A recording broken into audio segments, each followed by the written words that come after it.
Hi, good afternoon, everybody. I know it's a post-lunch session. We'll try to make it interesting.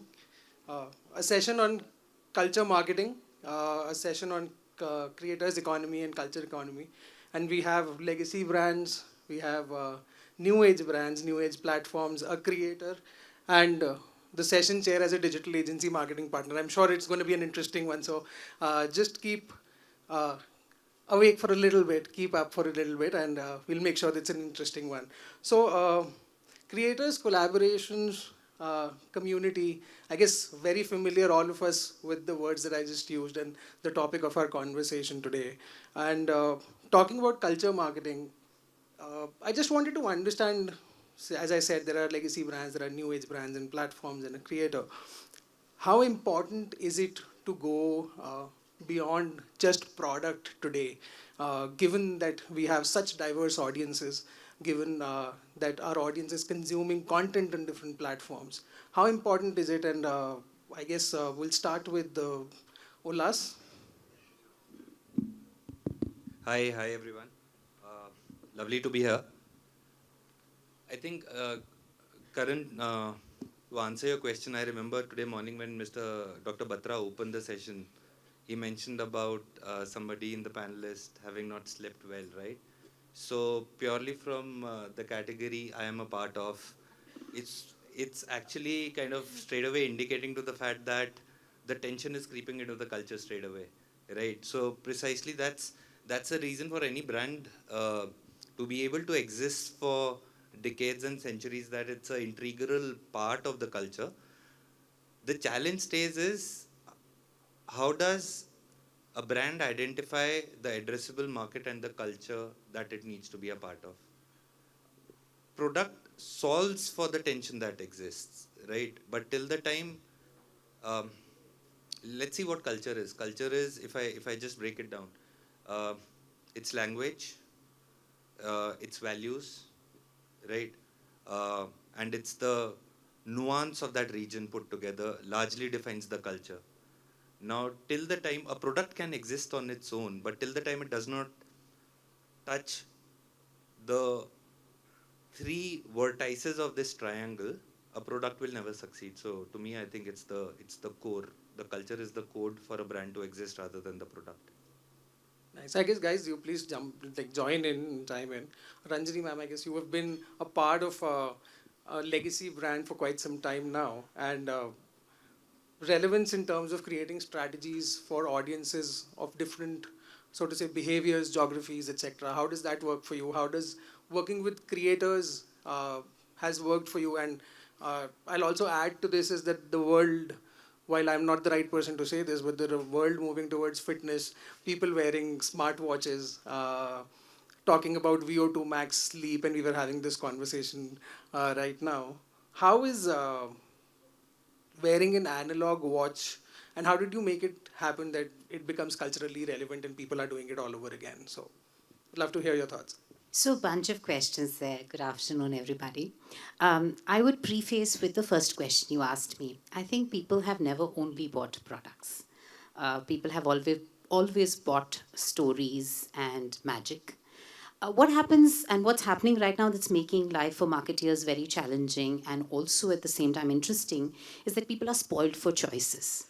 So there is enough and more that marketeers have to stretch their creativity and their rigor, both from a product and from meaningful conversations perspective. So we have, over the past years, transitioned from being an analog watch to being someone who talks about the craftsmanship of the product, talk about the labor of love, talk about the expertise, because as a wearer, I want to wear my story. And my story originates from what you convey to be your story, which is a second piece that people have become extremely personal about the choices they're making. See, if I have 10 pieces that I can pick from, I'm going to want to know more. And everybody's giving me 10 different dimensions of each of the 10 pieces. So people are saying, which of this is me? So there's a lot of personal intimacy that people are expecting. And therefore they're saying, okay, what is your ideology? What do you stand for? How does that also juxtapose with what you do? Because I cannot be making something and attributing or appropriating a culture conversation where what I do doesn't belong. So I think the juxtaposition of what I do and the ideology I create and the kind of difference I make to the individual wearing it, both emotionally and from a functional perspective, it's all come together. So what's happened in the analog business? I think when we transitioned with the phones coming in and we were no longer a timekeeping device, we transitioned from functionality to something which was a lifestyle product. And lifestyle products have always meant more. It's like saying it signals to the wearer who I am and signals to the world who I am. So therefore, when analog became an accessories category, there's so much more we could play with. And that's what's happened. And honestly, it's been symbiotic change with the consumer has shown, and we have sort of nudged in whichever small, humble ways we can. Well, rightly put. I would also ask, I guess Janani is here with us, that while there are national brands that we're talking to, legacy national brands, and you guys are working specifically for a particular geography. How does that how does you guys make a difference in that geography? How do you guys make it relevant? And what are your metrics when you say working with creators, working and collaborating with brands or creators, and building a community? All right. So I'll take your question in two parts. The first part, the geography does not really matter when you're creating products for a particular culture.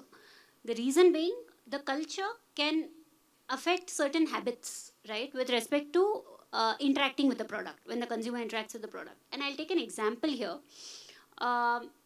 Maybe decades back or even 1 decade back, or even our baby boomers generation, it was very, very important for your chutney to be given fresh to your husband, right? That's what the housewife felt, because that was a mark of her culinary skills.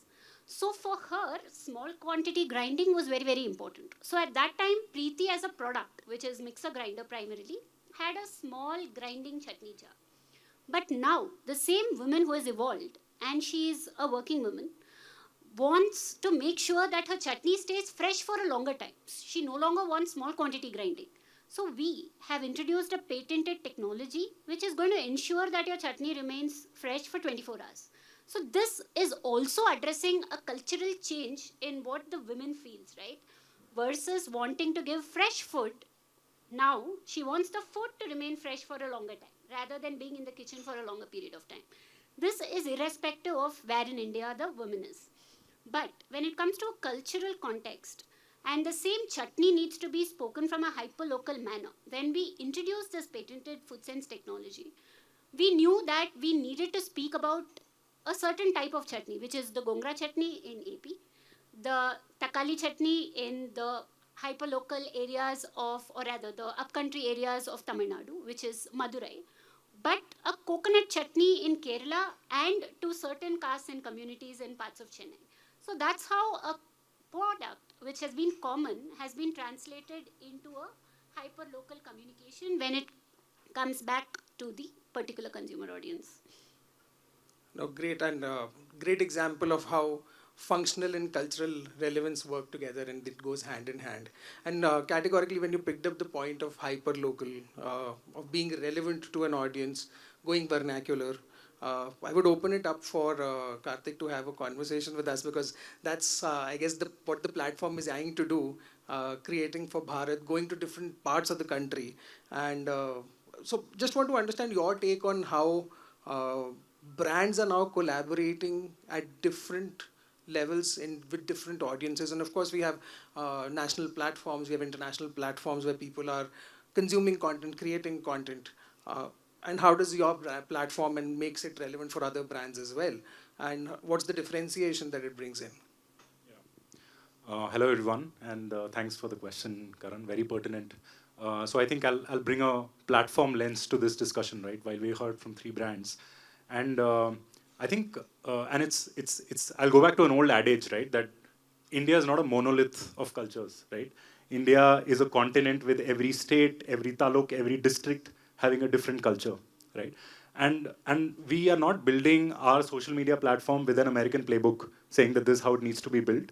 We are building it grounds up from the India context, right? And that's the advantage I think we at ShareChat and Moj have, right? And just to quickly talk about it is that while we have a 325 million monthly active user base, we also have lakhs of users who are creators on the platform and creating content and putting it out there, out of which about 1.5 lakh creators are monetizable by brands. So there are three different stakeholders in this ecosystem. There is our consumers, there is our creators who are creating content almost on a daily basis, and then there are brands who partner with us, right? And anything that we try to build as a platform needs to service all these three stakeholders as we look at it, right? And the way we approach it is basically a very simple framework, right? It's three concentric circles, if you were to imagine it, with the inner circle and the most powerful one being language, right? So we are a language-first platform, right? So our platform is available in 15 Indic languages.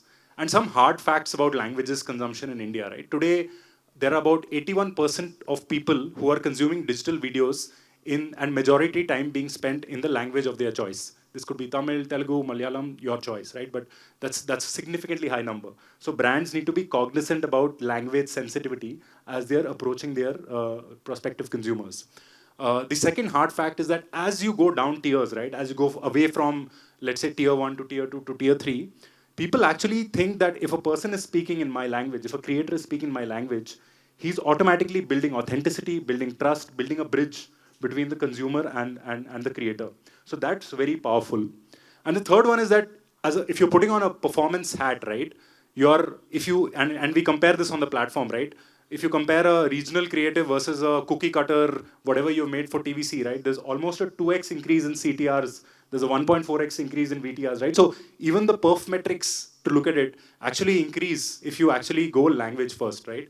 I'll give you a small example. Last festive season, we did a massive campaign with one of the auto OEMs, where the problem statement by the brand given to us was, look, my awareness scores are 95%, 98%, but I want to move the needle on consideration, on purchase intent. What do I do?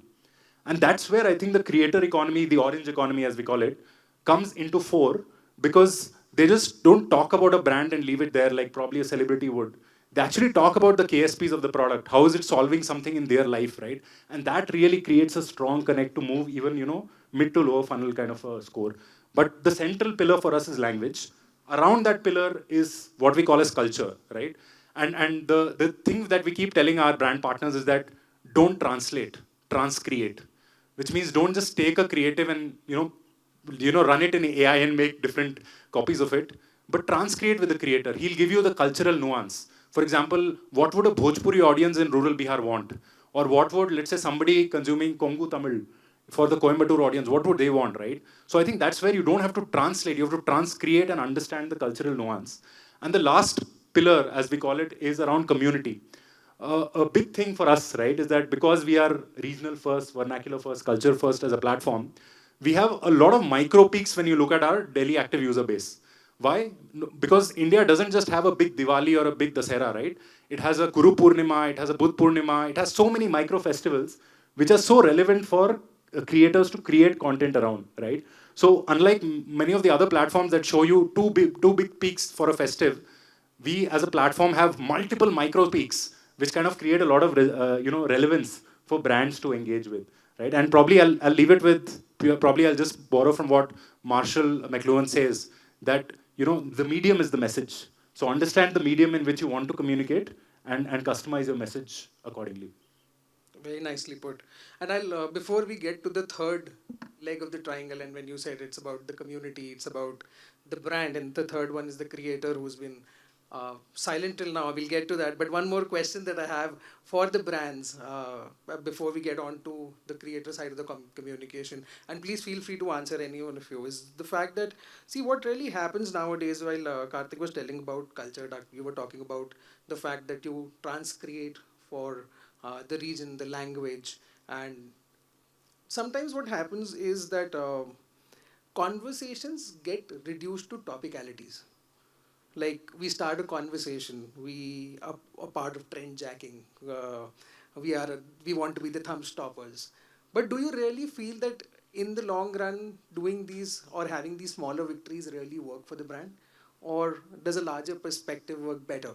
So open to all the brands, whoever wants to take on this conversation. So let me respond to it with what I did a few years ago on Tanishq. Uh, South and TN is the largest jewelry market, and we had I like the phrase "job to be done," as that our shares were minimal there. So we said this is a journey where, and it wasn't a catchment; it was a whole state that we had a job to be done on. So we took our baby steps towards it, and which was not topical. You can say partially topical led, because up until then we were doing festivals and how do you talk during festivals and how do you sort of induce purchase during festivals. But we said let's go back to the core of Tanishq. What is Tanishq? Tanishq is the most bold expression of femininity for the woman. What does femininity mean for the woman in Tamil Nadu? As long as I was saying modern Indian women, femininity, I was speaking English. When I said Pudumai Pen, and I launched it at a time, I as in Tanishq, launched it at a time where it was a holistic view. You bring in somebody who is a manifestation of that ideology in Nayantara.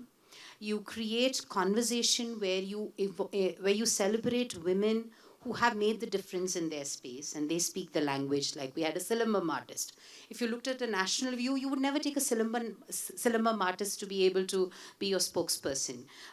We had people at our stores in Tanishq who were being celebrated as the women of Tamil Nadu, as the Pudumai Pen of Tamil Nadu. We did this for a year. We followed it up with the Chola collection, which was inspired by Tamil Nadu. So I think the whole journey of winning in many Indias is to be very consistent. And first stage, it could be topical, vernacular. Second, it has to build the culture, the humor, the intensity. What does the femininity mean for that state? Then you bring it out into your product, so that there is a whole, like we used to call in levers.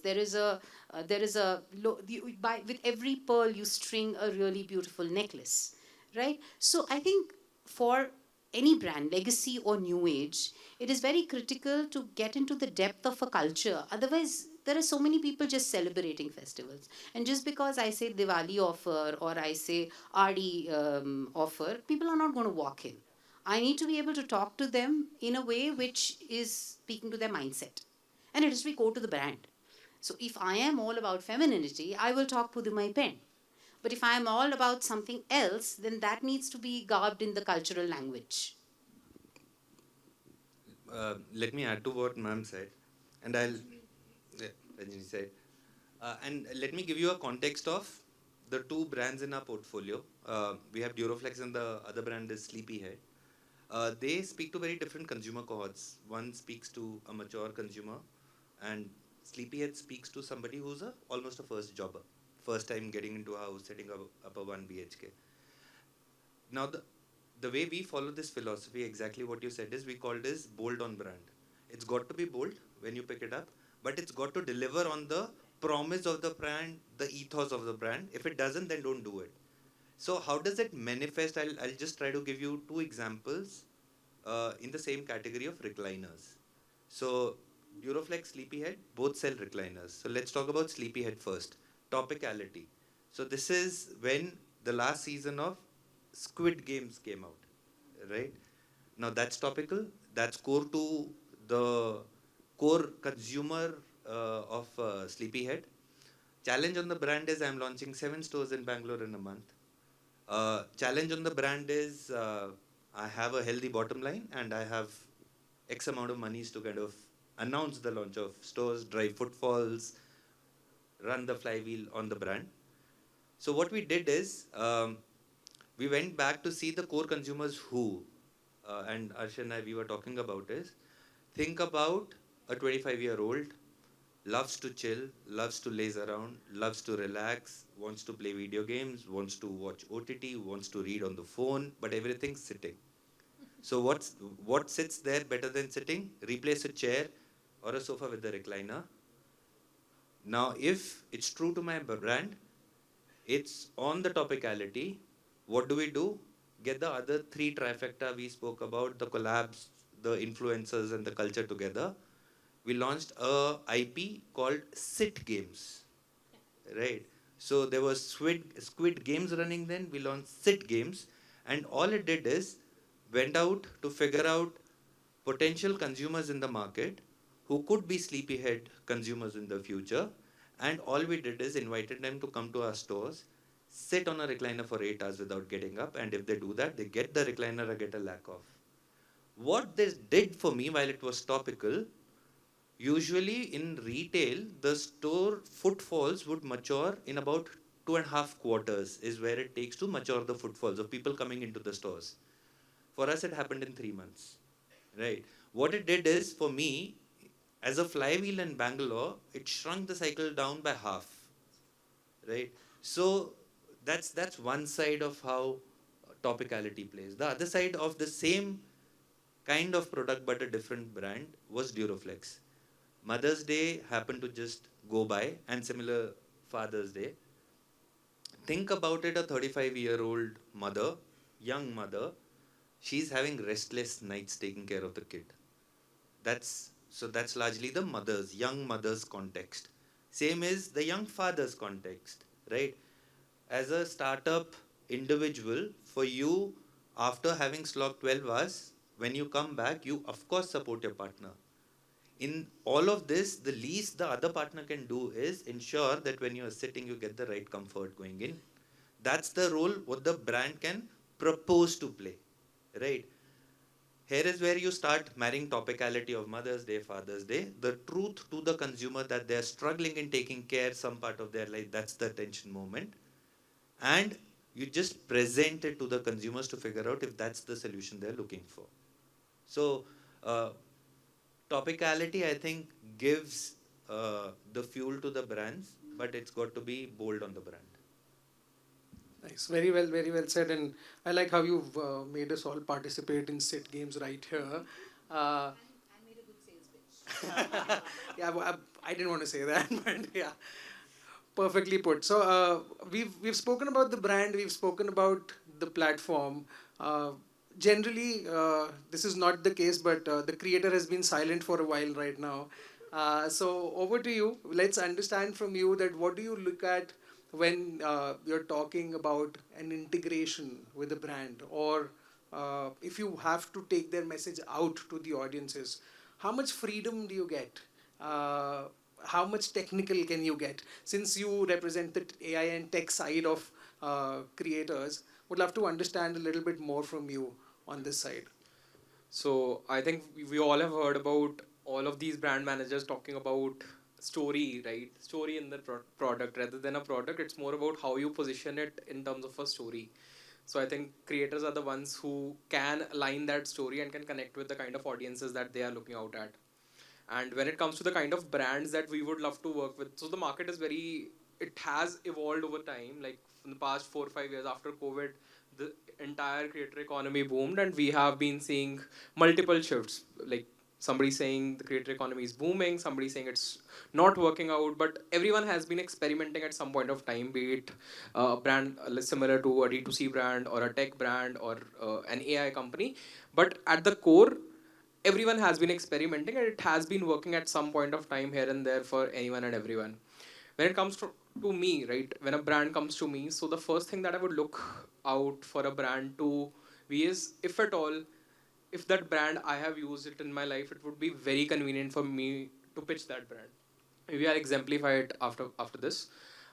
Second thing would be more of how authentic that brand is in terms of, do people know about that brand already, or if it is relatively newer brand and we need to position it in a way that this is something that you should look out at, or maybe from the point of view of a brand positioning. So generally what we as a creator look out at is not the actual sales for a brand, but more of how can we position that brand better. That brand visibility should come out in public, right? So that's what major big brands look out at. I just did a campaign with Apple, right? So very simple, to the point. They didn't have any expectations out of it. I have been an Apple user from past 4 years. I've been using their MacBook. Now they wanted me, it was not a campaign so to say, but they wanted me to put it somewhere so that it is aligned and it is very subtle. It should not look like that Apple is doing something with you. It's like, I have been using that product. I have full trust on that product, how it works, and and that's my TG, right? My major TG is either people who are software engineers who are working on laptops every single day of their life, or those who are students who are looking forward to buy or purchase a laptop. So telling it via my story, right? How choices in my life have made a difference.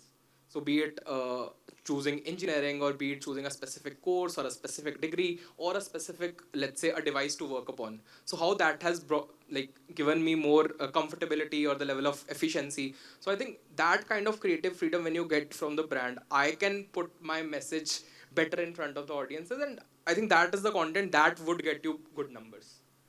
Whereas at the same time, you would see brands who would come up with their own brief and everything is fully set in.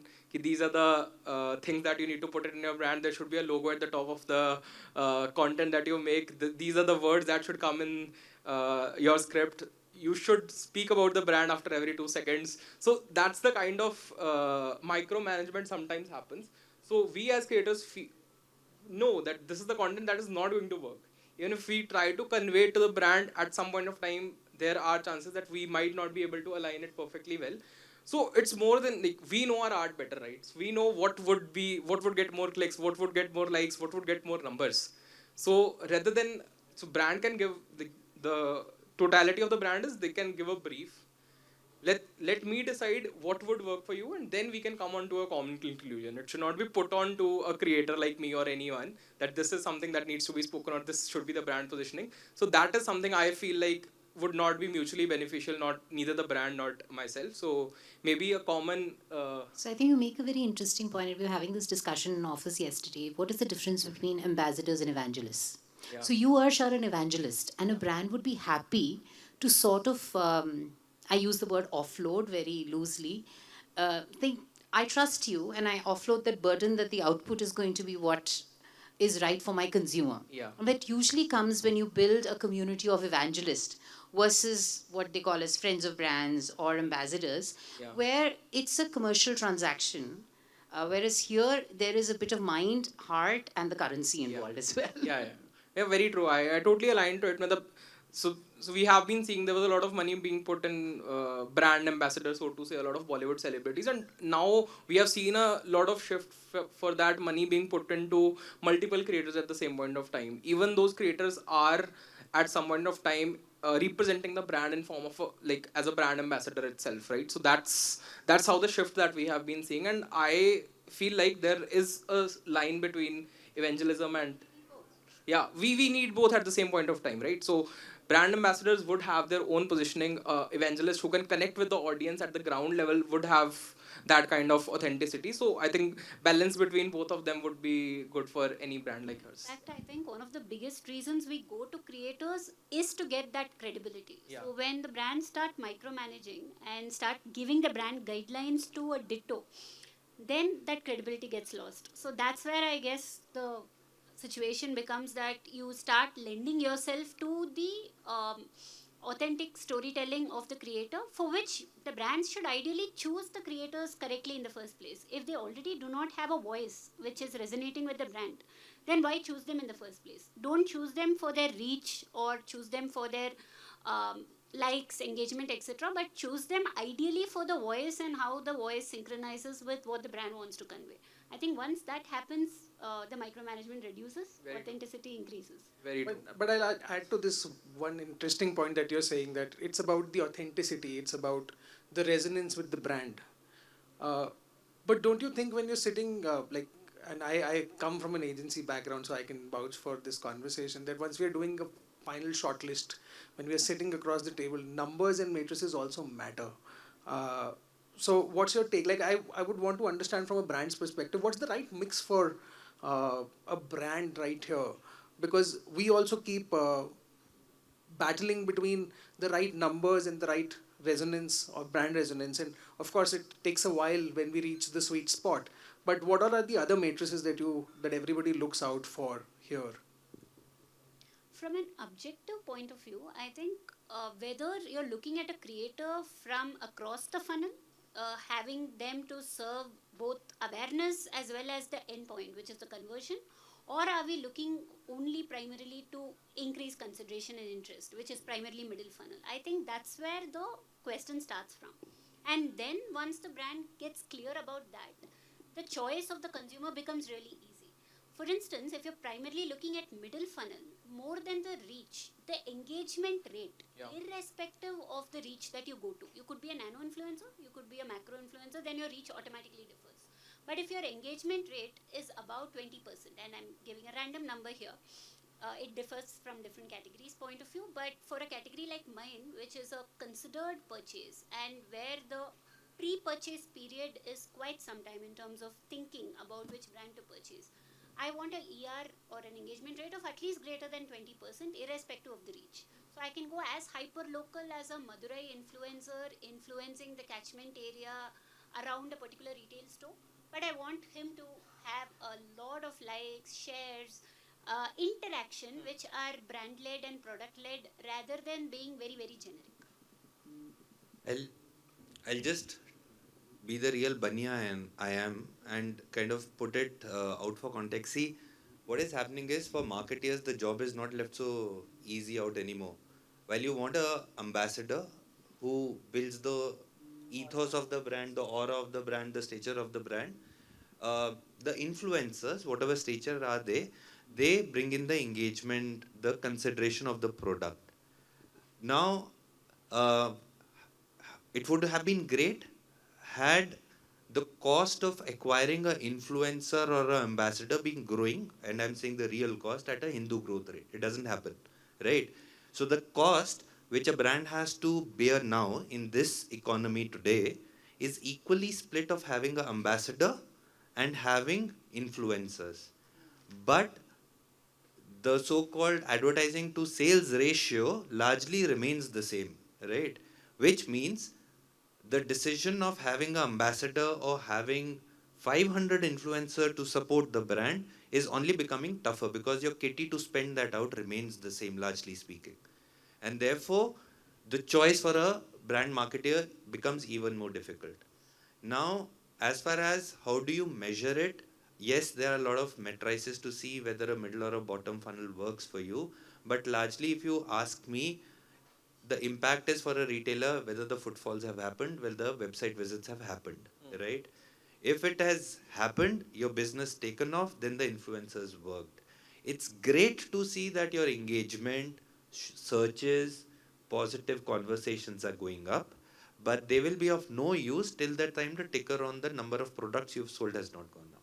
So that's the bottom line. We can be, as marketers, and it always happens in the presentations we make, we say the campaign's done so well, it's gone up, my searches have gone up, da da da. But the bottom question will be, what was the top line, what is the bottom line? And that is what the marketers now are actually kind of delivering up to. Rest everything is brass tacks. Can I also add a softer point to what you just said? I'll quote one of my favorite brands or favorite companies as a marketer, HUL. There was a lot of debate recently going on around how HUL has shifted a lot of their ad monies or marketing monies across the world to the influencer ecosystem or the creator ecosystem.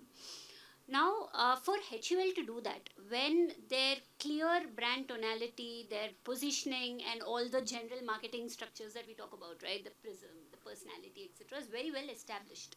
For example, Lux is very well established in India, right? However many creators a Lux brand takes up, the brand ethos of Lux will not really get affected because they also have built it over a period of time.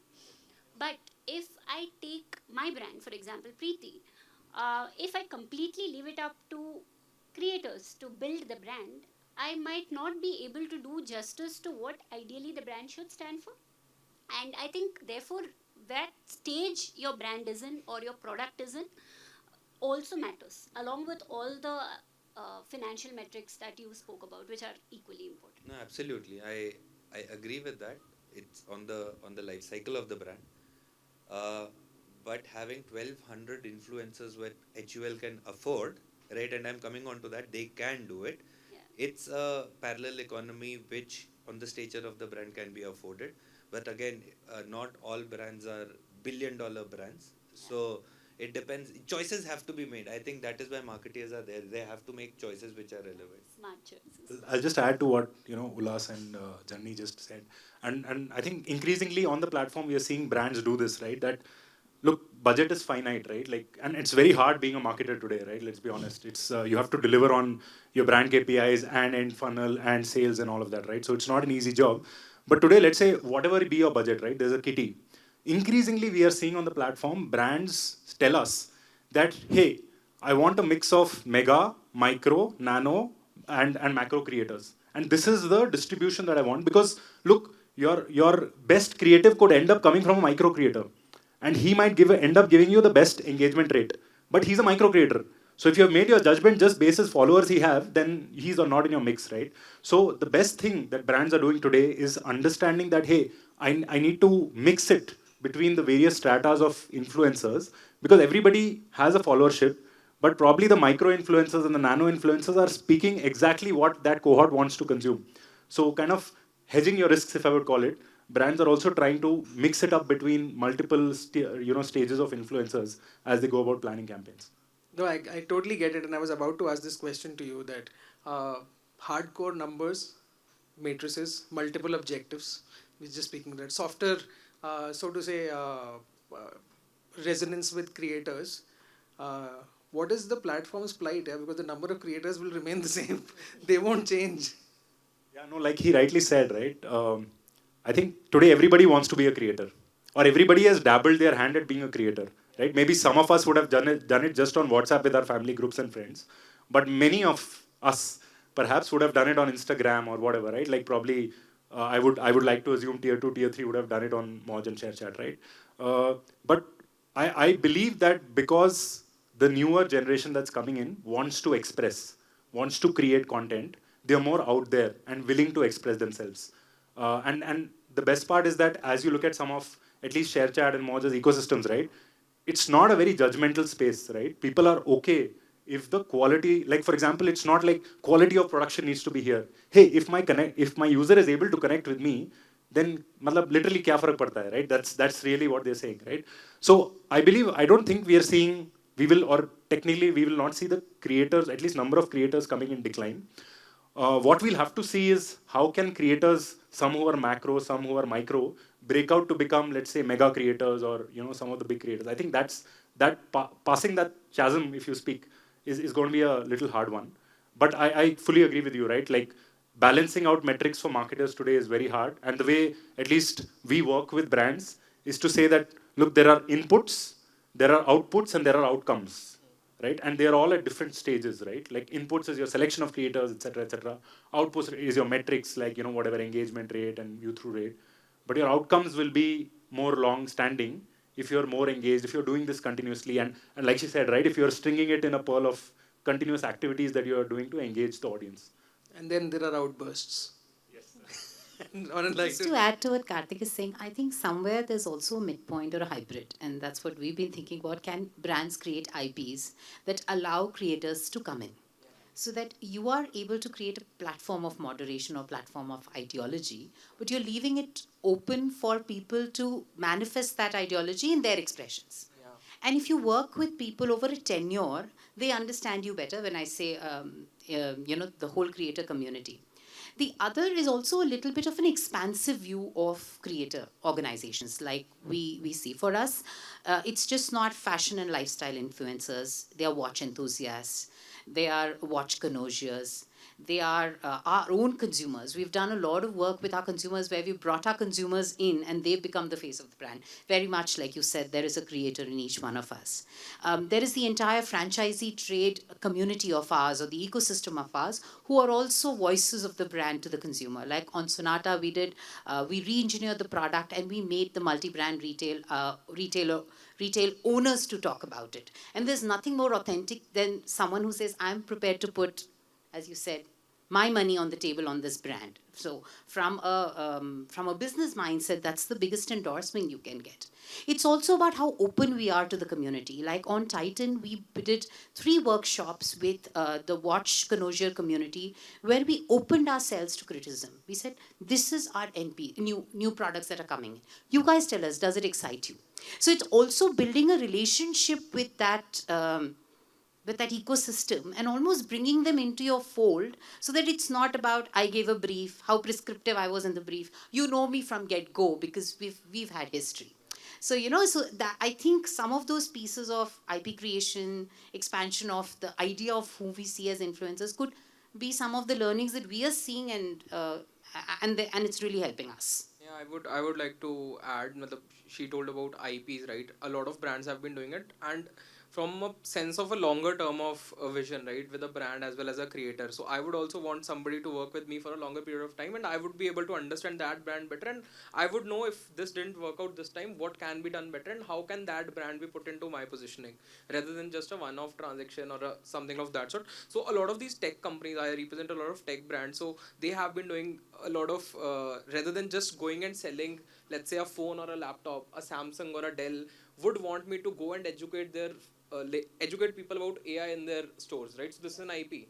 So let's say they conduct 6 workshops across 6 cities in India, and they would want me to go gather, let's say, 50, 60 folks, 100 folks, talk about AI, and that's how that IP is created. And they have been continuing it for multiple cities, multiple geographies, and that has been working. So this is one kind of IP. And the second thing that I have seen personally is a lot of UGC content, wherein I as a individual create content for your brand, and then you run performance on that advertisement. So how does that work for a brand like yours? Like if you have tried it before, or it works? So I'll go back to what we did on jewelry. We did the real brides, where we said, because, you know, most of the wedding market is dominated by regional jewelers, because there is an antecedence of buying. So we said, if we are a new brand, new in a sense, much younger in the ecosystem, which is 250-year-old brands, how do you create evangelism amongst people? So we got real women who were brides to wear our jewelry, walk the ramp with us, and the kind of conversations that they generated. And it's also, like you said, no, everybody has a WhatsApp group, everybody has a Snapchat group, everybody has their Insta.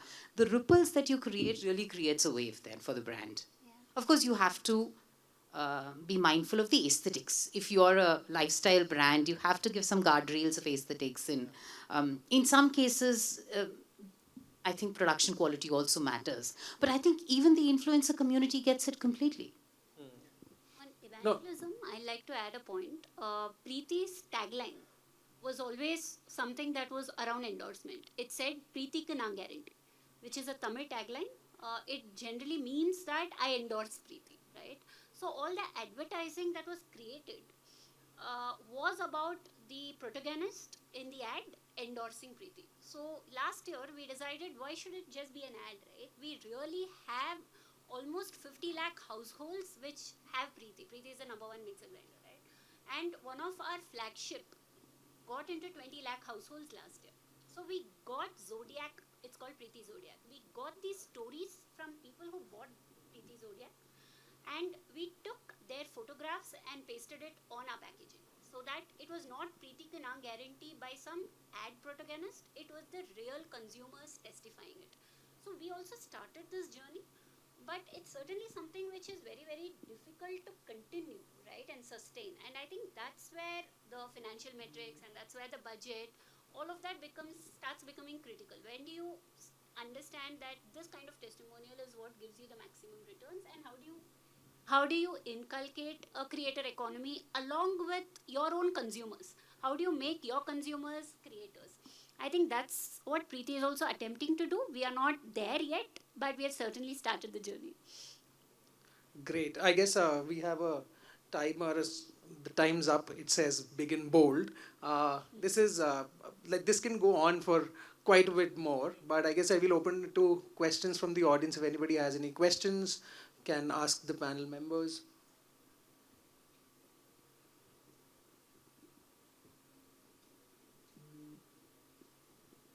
Wow, that's nice, yeah, Ullas. Sit games. No. Chairs Okay, are doing sure. the job. There's one question, guys. Please go on. Yeah. Yeah, I actually had a question for Arsh. I want to understand if there is a set of guardrails you have before you endorse or sort of make content for a brand, and what is that?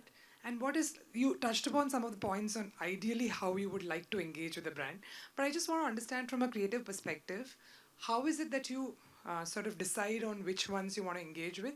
And also, if you've never used a particular brand and they approach you, then what are, again, the guardrails you use to sort of agree or disagree? Yeah, so it is a very relevant question I would have touched upon a bit. So first thing that is there, for example, I am an AI and tech creator, right? So there are so many AI tools coming into the market, and this things have become very easy. There's an AI tool that can help in marketing. There's an AI tool that can help me write code. There's an AI tool that can give me some X piece of code. For example, I'll just give an example. Amazon recently launched a CLI, that is command line interface tool, wherein you can just put in that and it will generate some amount of code for you. So for example, if I have not used it, right, so I would give it a try at some point of time. I've been using it for past 2 weeks. Now I'm at a position where I can endorse that brand and I am fully confident that this would go live and it's okay. And there could be at some point of time, for example, I've been using MacBook for my life. But let's say a Dell comes to me and wants to talk about Dell, right? So that's the point, how I would endorse. So I know Dell's branding, I know how they have the market position, or I would know people who have been using Dell, right? It's not just about, there can be failures at any point of time, right? Anything can backfire at any point of time. So you don't decide upon whether that brand, how the credibility of that brand in the market looks like, right? So you decide upon that and how your positioning along with Dell work around for you as an individual. For example, if I am engaging in some activity with Dell, how would that look at my profile? If I would have been very outspoken about Apple, so if I just come and talk about Dell once, it would not, it would make my profile look a little bit less credible. So my credibility loss would be there. So that's why I was just saying, right? If we plan to work for a single brand, let's say if there's somebody, I want to work in a laptops category, I would want to work with a single brand for a longer period of time. Let's say I would want to do a 6 months kind of a campaign where we do multiple content pieces. So that's something that I would want a brand to come to me. Like I would go and pitch in a brand, and that's how things look at creators. And for most of the creators in my category, this is how we look at collaborations. Anybody else for questions? Yeah, there's one more. Do we have the Somebody back microphone? the All mic. right. Yeah.